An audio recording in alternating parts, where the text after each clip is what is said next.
श्रीमात्रे नमः जय गुरुदत्तात्रेय नमः या देवी सर्वभूतेषु मातृरूपेण संस्थिताः नमस्तस्ते नमस्तस्ते नमस्तस्ते नमो नमः महागणाधिपते नमः ऐं सरस्वती नमः शिवाय गुरुवे नमः जय गुरुदत्तात्रेय नमः యూట్యూబ్ ప్రేక్షకులందరూ కూడా నమస్కారం అండి. ప్రధానంగా ఈ యొక్క షష్టగ్రహ కూటమి పంచగ్రహ కూటమి యొక్క ప్రభావం అంతా కూడా వివిధ రాశుల వాళ్ళకి మేషాది ద్వాదశ రాశి వాళ్ళకి ఎటువంటి ఫలితాలు వస్తున్నాయో తెలుసుకుందాం. ప్రధానంగా చూసుకుంటే ఈ యొక్క షష్టగ్రహ కూటమి ఈ రోజున ఉగాది సందర్భంగా అంతా కూడా విశ్వవత నామ సంవత్సరంలో ఉగాది సందర్భంగా చైత్రమాసంలో అంతా కూడా ఈ 30వ తారీఖున ఈ యొక్క చంద్రుడి యొక్క మార్పు మేషరాశిలో మారడం వల్ల షష్టగ్రహ కూటమి నుంచి చంద్రుడంతా కూడా బయటకు వచ్చేసినాడు. ప్రధానంగా చూసుకుంటే గ్రహ దోషాలంతా కూడా పోయి ఈ యొక్క అష్టైశ్వర ప్రాప్తి కలగడానికి వివిధ పరిహారాలంతా కూడా ఏ రకంగా ఆచరించాలి, ఈ యొక్క పంచగ్రహ కూటమి ఏమైనా దోషప్రదమైందా, మనకంతా కూడా ఏ రకంగా ఉంటుందని చెప్పేసి తెలుసుకుందాం. ప్రధానంగా చూసుకుంటే మేషరాశి వాళ్ళకి ఎటువంటి ఫలితాలు ఉంటాయి, ఈ యొక్క ఏలినాటి శని ప్రభావం నుంచి ఏ రకంగా బయటపడాలని చెప్పేసి వివిధ పరిహార విధానం అంతా కూడా సూచించడం జరుగుతుంది. ఈ యొక్క షష్టగ్రహ కూటమి అనేది ఈ 2 నెలలు 3 నెలల దాకా అందరికీ ప్రభావాన్ని చూపిస్తుంది. పంచగ్రహ కూటమి అనేది కూడా ఈ యొక్క 2 నెలలు 3 నెలలు దాకా అంటే మార్చ్ ఏప్రిల్ మే దాకా మరియు జూన్ దాకా కూడా జూన్ 14వ తారీఖు దాకా ఈ యొక్క గ్రహ ప్రభావం అనేది ఉంటుందన్నమాట. గ్రహ గోచార రీత్యా మీనరాశిలో అంతా కూడా ప్రధానంగా చూసుకుంటే గోచార చక్రవశాత్తు శని శుక్ర బుధ రాహు మరియు సూర్య భగవానుడు సంచారం అంతా కూడా పంచగ్రహ కూటంలో మీనరాశిలో సంచారం చేస్తున్నారు. వృషభ రాశిలో అంతా కూడా బృహస్పతి సంచారం, ఈ యొక్క మిథున రాశిలో అంతా కూడా అంగారకుడ సంచారం అంతా కూడా జరుగుతుంది. మే 15వ తారీఖు దాకా బృహస్పతి అంతా కూడా ఈ యొక్క వృషభ రాశిలో సంచారం చేస్తారు. తర్వాత మే 15 ఆ సమయంలో మిథున రాశిలో సంచారం జరుగుతుంది. ఈ యొక్క అంగారకుడు అంతా కూడా ఈ యొక్క ఏప్రిల్ 3, 4 తారీఖులో స్థానచలనం అనేది ఉంటుంది, రాశి మారుతాడు. ఈ యొక్క అంగారకుడు అంతా కూడా కర్కాటక రాశిలో నీచ స్థానంలో సంచారం జరుగుతుంది. ఈ యొక్క రాహు కేతు అంతా కూడా మే నెల 18వ తారీఖున కుంభరాశిలో సంచారం చేయడం మరియు కేతు అంతా కూడా రాహు వచ్చి కుంభరాశిలో సంచారం చేస్తారు. మే 15వ తారీఖున కేతు అంతా కూడా మే 15వ తారీఖున 18వ తారీఖున ప్రధానంగా చూసుకుంటే ఈ యొక్క కేతు అంతా కూడా ఈ యొక్క సింహరాశిలో సంచారం చేయడం, అపసవ్య దిశలో అంతా కూడా వీళ్ళు సంచారం చేయడం అనేది ఉంటుందన్నమాట.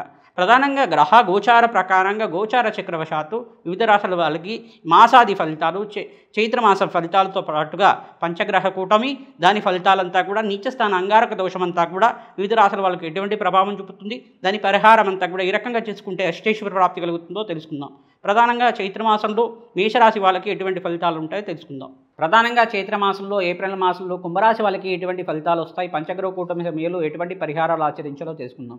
కుంభరాశి వాళ్ళు ప్రధానంగా చూసుకుంటే ఏలినాటి శని ప్రభావం అంతా కూడా 3వ దశలో ఉంది. వీళ్ళకంతా కూడా మీనరాశిలో శని సంచారం వల్ల వీళ్ళకి ఏలినాటి శని ప్రభావం కొద్దిగా తగ్గింది అని చెప్పేసి చెప్పడం జరుగుతుంది. ప్రధానంగా ధనకారకుడైన శనీశ్వరుడు అంతా కూడా యోగకారకంగా ఉంటాడు కావున మీకు ధనయోగాలు లాభసాటిగా ఉంటాయి. ఈ సంవత్సరం అంతా కూడా ఈ నెలలో ప్రధానంగా చూసుకుంటే శనీశ్వరుడు ప్రీతికరంగా తైలాభిషేకం చేసుకోవడం, బృహస్పతి ప్రీతికరంగా యోగకరంగా మీరు శనగలు దానం చేసుకోవడం శ్రేయస్కరంగా ఉంటుంది.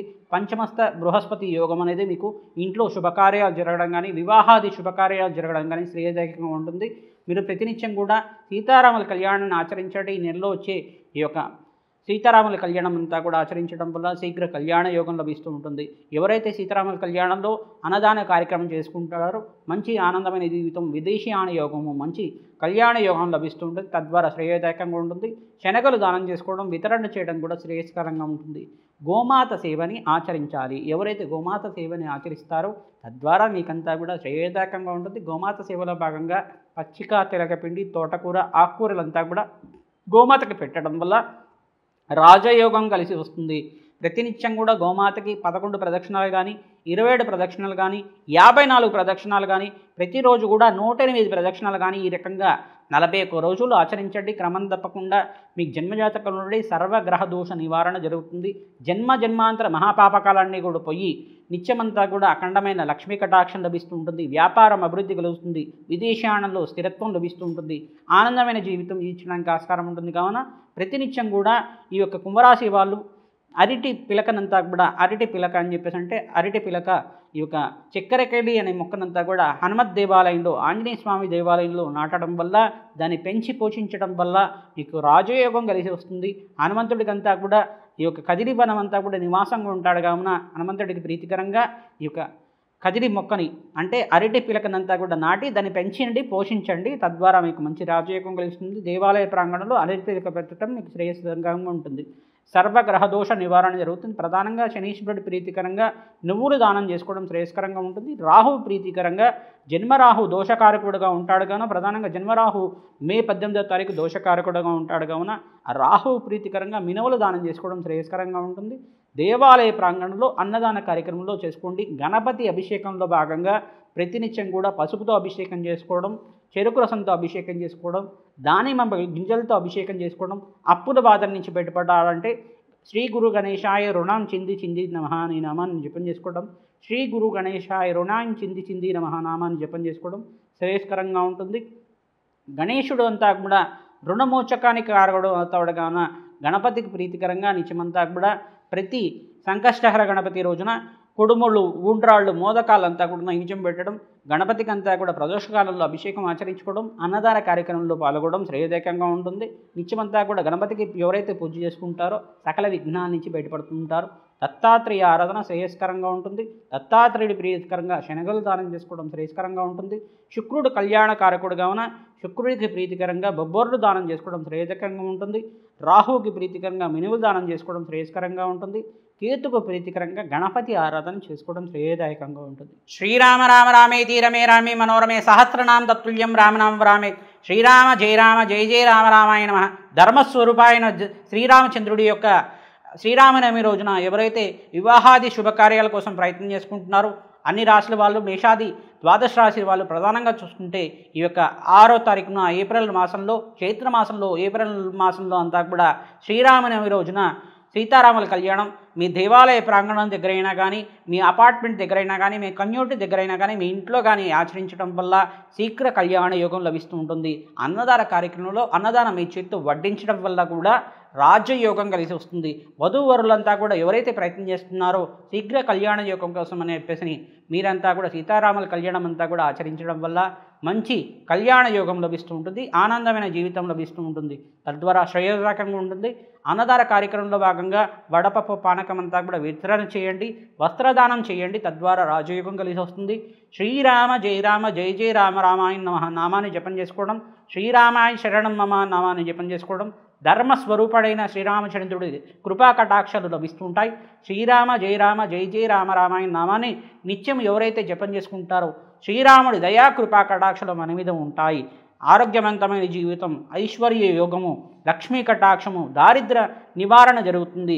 కష్టాల నుంచి బయటపడతారు. రుణబాధలు, రుణతుక్కాలంతా కూడా పోయి విదేశంలో స్థిరత్వం కోసం ప్రయత్నం చేసుకునే వాళ్ళు విదేశంలో స్థిరత్వం లభిస్తూ ఉంటుంది.